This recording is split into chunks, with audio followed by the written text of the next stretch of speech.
साल था 1943। घने जंगलों के बीच, जहां सूरज की रोशनी भी जमीन तक मुश्किल से पहुंचती थी, वहां एक पुराना मेंटल असाइलम खड़ा था। वार्ड 17। न कोई बोर्ड, न कोई रिकॉर्ड, बस जंग लगा गेट और खामोशी। इस असाइलम को चलाता था एक साइकोलॉजिस्ट, डॉक्टर अरविंद के मेहरा।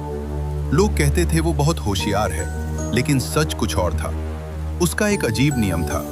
वो कभी बड़ों पर या माता पिता पर एक्सपेरिमेंट नहीं करता था, सिर्फ बच्चों पर, खासकर उन बच्चों पर जिन्हें उनके अमीर माता पिता ने छोड़ दिया था। ऐसे बच्चे जिन्हें कोई ढूंढने वाला नहीं था।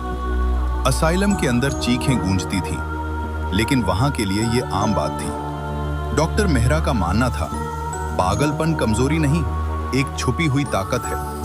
वो अपनी डायरी में लिखता था, दर्द दिमाग को खोलता है।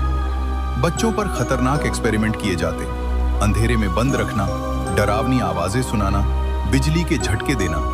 कुछ बच्चे चुप हो गए, कुछ बिना वजह हंसने लगे, और कुछ बदल गए। जब एक्सपेरिमेंट फेल हो जाता तो डॉक्टर मेहरा उन्हें जंगल में ले जाकर दफना देता।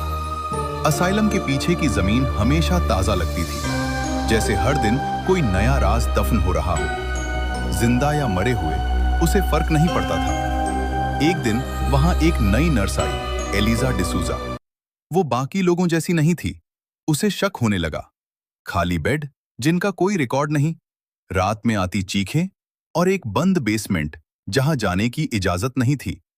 एलिजा ने पास के शहर जाकर शिकायत करने की कोशिश की, लेकिन किसी ने उसकी बात पर यकीन नहीं किया।